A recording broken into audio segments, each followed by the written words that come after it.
Dr. Shivin, and in this session we will discuss the concept of colliders and collision handling in game design. So before discussing the concept of collision, we will see an example of collision of a game. So in this game we can see that both cars are collided with third car, and after the collision both cars are destroyed and some particle system events are triggered after the collision. So what are the basic requirements which are required for any type of collision handling? Basically, if two objects are collided to each other, then they must require some basic parameters. So there are three major components which are required for collision handling. The first component is colliders. It means both the object which are going to collide to each other must have a collider. Collider is nothing but a bounding volume which covers a game object, and uh, more or less colliders are near about the of same shape of the game object. We will see in more detail in Unity. The next is rigid body component. If two game objects are colliding to each other, so at least one game object must have rigid body component. If one is stable and one is moving, then at least one game object must have rigid body. If both are moving, then both game objects must have rigid body component. The third component is a script. When the objects are collided, so what will be the after effect after the collision? So that will all written in the script, and that script must be associated with the game objects. So first of all, we will see the concept of colliders. Actually, collider components define the shape of a game object which is used for physical collision. So game object collider covers the game object as a bounding volume, and it is not necessary that all colliders will have same shape as a game object. Basically, colliders are invisible 3D mesh, and it need not to be exact same shape as game object. We can customize the shape of the colliders. We will see this in the example using Unity. This is the basic scene of a Unity. Here we have taken two game objects. One is plane and other one is sphere. So I have assigned both the game objects some materials, like sphere is assigned a football type of material and plane is assigned a brick material. So here we can see that sphere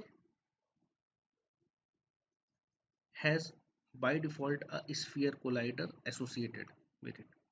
Okay, and similarly plane has a mesh collider.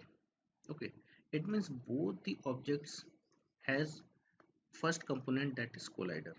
Now as we know that for collision they must require a rigid body components. So right now both the objects don't have any rigid body components. Then what will happen if I play this scene? You can see that nothing has happened, both are stable in nature. Now if I assign a rigid body component to sphere, then what will happen? So here we can see that due to gravity sphere is falling down on the plane. Okay, but after the collision nothing has happened, because after effect of the collision must be written in the script, and we have not provided any script with this sphere or plane. Okay, so what will happen if I just remove the sphere collider, but it will have the rigid body? then what will happen?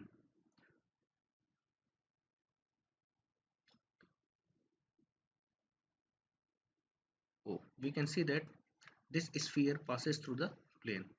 It means now it is confirmed that for collision, both the object must have a collider and at least one game object must have the rigid body component. Now we will see what are the functions for collision handling which will be written in the script for getting the after effect of collision. Okay. So basically there are three type of events during collision. The first event is when collision occurred. It means when two game objects get collided to each other. The second one is when collision keep happening. It means both the game objects are keep staying in the collision. Third one is when collision completed. It means when the both game objects collided and after they exit from the collision. So in the Unity, for these three, we have three different functions. It means when both the game objects are collided, we have uh, on collision enter function, and when they both game object get stay in collision, so we have a function called on collision stay. Okay, and when collision completed, we have a function on collision exit. So these three functions can be used in order to provide any after effect of collision. So here we can see the concept of functions in collision. So first of all, we will assign a script with this sphere. So we are providing a new script. We can whole hand. I'm just giving the name whole hand create. Okay. So here you can see that a script is created in asset folder. Just open it. Now first of all, we will check whether the two game objects are collided or not. So for that we will use on collision enter function. Okay, so here we can see that by default it is taking one arguments, uh, and this collision will keep the record of collided game object. Okay, so here we can print objects are collided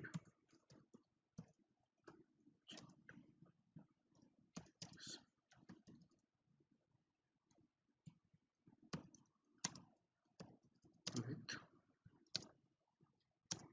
Now this collision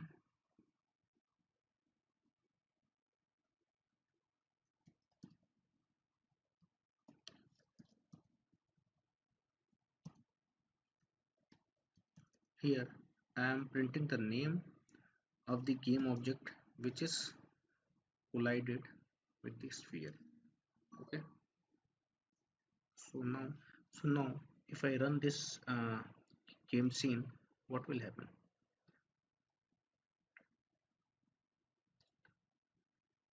Okay, so here you can see that object is collided with plane.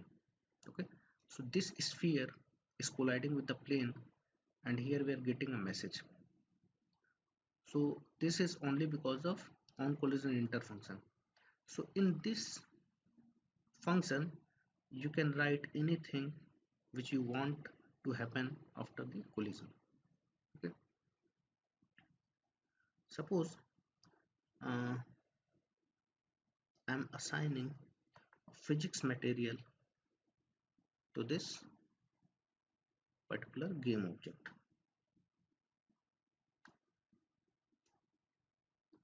I have already talked about the physics material.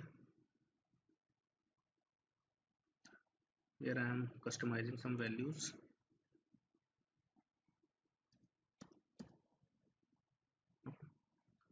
So now what will happen?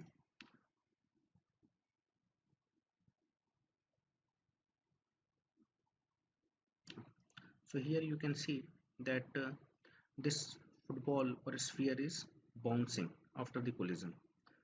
So now it means first the sphere is entering in the collision, after that it is exiting from the collision, and after few moments it will be stay in the collision. So we can write all the functions here.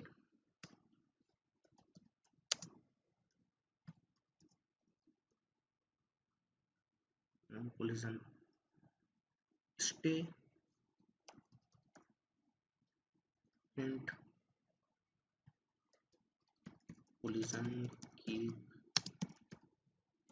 happening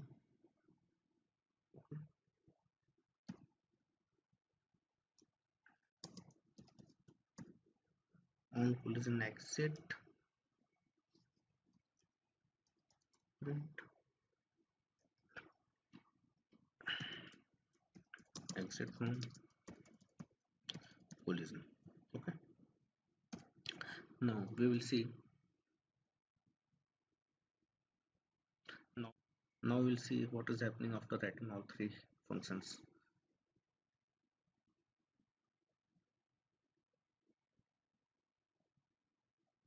Okay, here you can see that these values are keep increasing, and after that when object is stay in the collision, collision keep happening. Okay,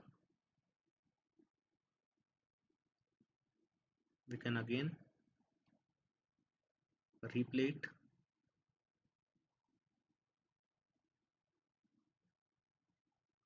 Here you can see that exit and entering both are keep increasing, and after staying on the plane this value are increasing. Okay.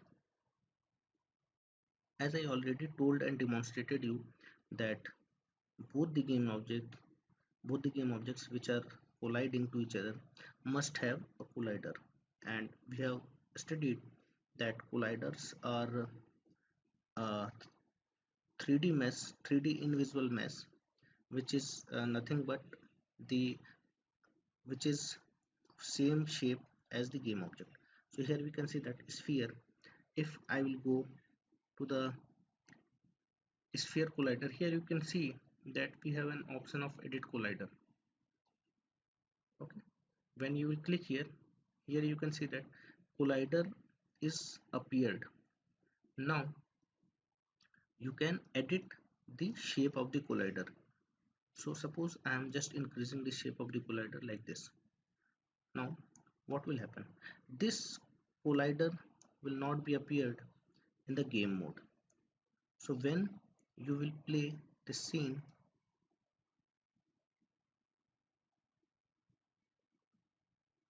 so here you can see that without touching the plane, football is bouncing only because of the enlarged size of the collider. Because before touching the football, collider is uh, touching the plane. Okay, so by this way you can customize the size of colliders. Okay, so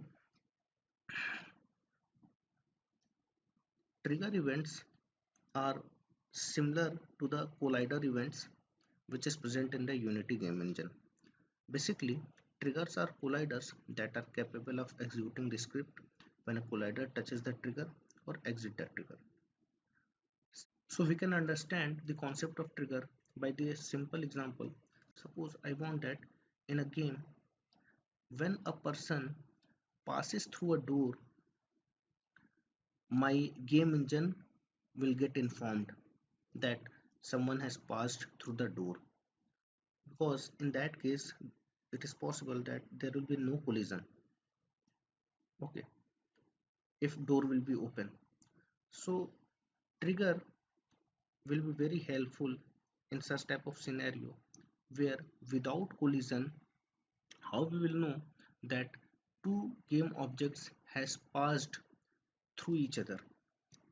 So it means in case of trigger event, it is not necessary that game object will be solid. We can understand it by a simple example in Unity. Suppose I'm creating a door, scale it and make it 90 degree.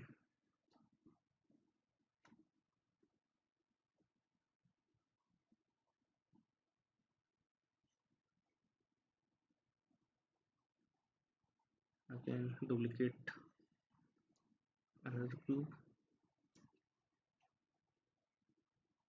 duplicate another cube, and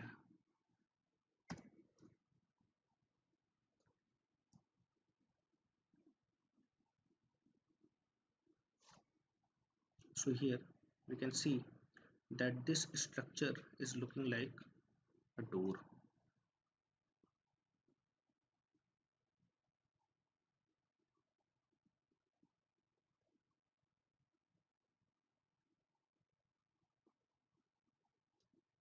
Now we can create an empty game object, renamed it as door.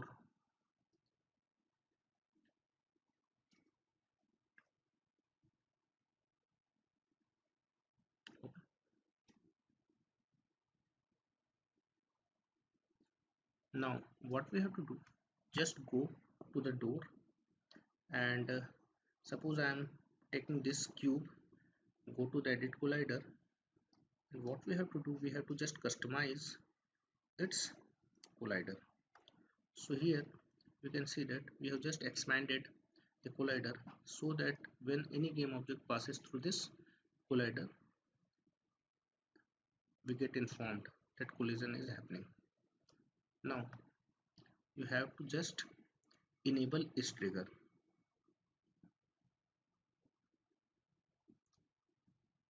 Now go to the script,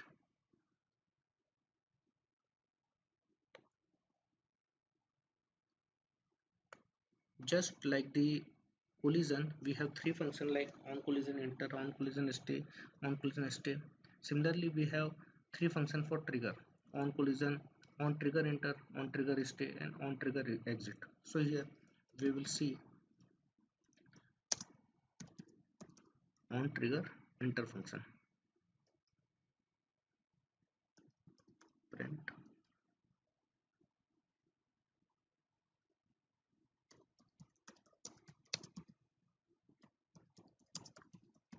object is passing through door.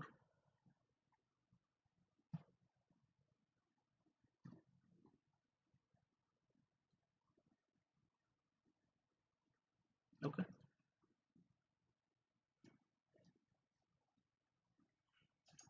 now if I just pass the sphere through this door, so here you can see that object is passing through the door, means without any collision with rigid body we are getting a message, or we are getting informed that two objects are getting collided. Now we'll see that what kind of mathematics is used behind the collision.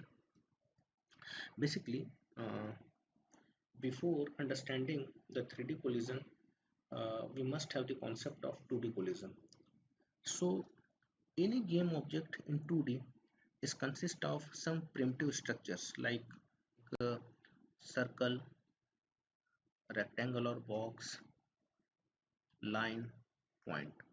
So basically there are various algorithms available which can detect the collision between these two primitive 2D game objects. For example,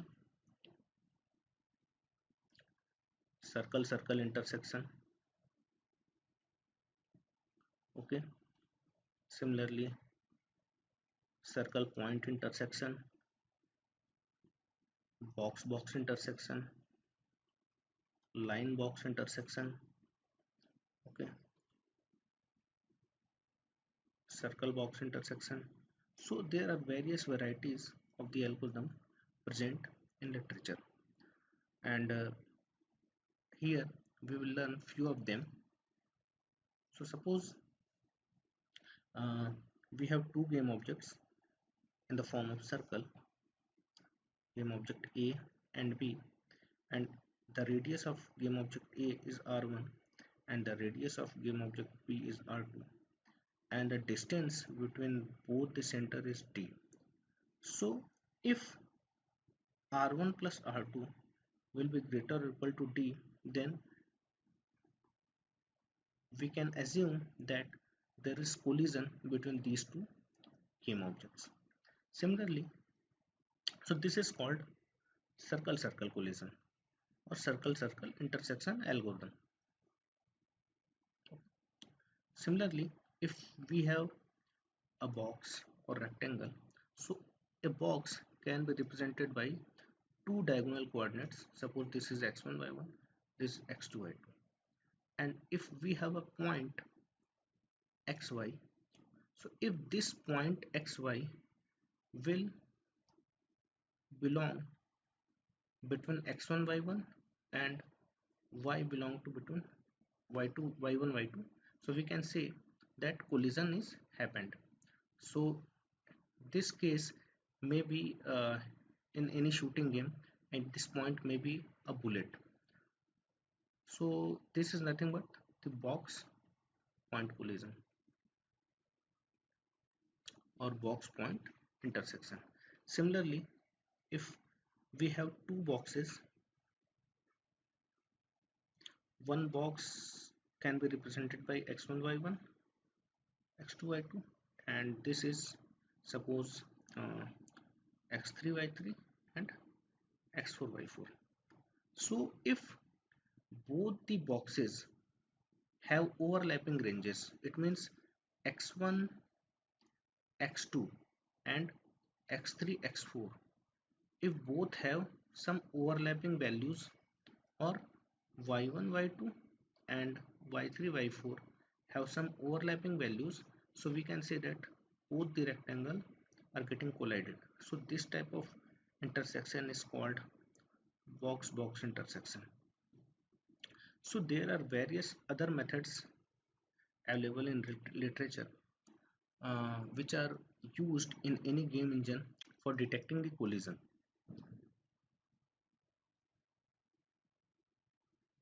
So I hope that now you all are familiar with the concept of colliders and collision handling in game design. If you have any doubt, you can text me or comment me. Thank you.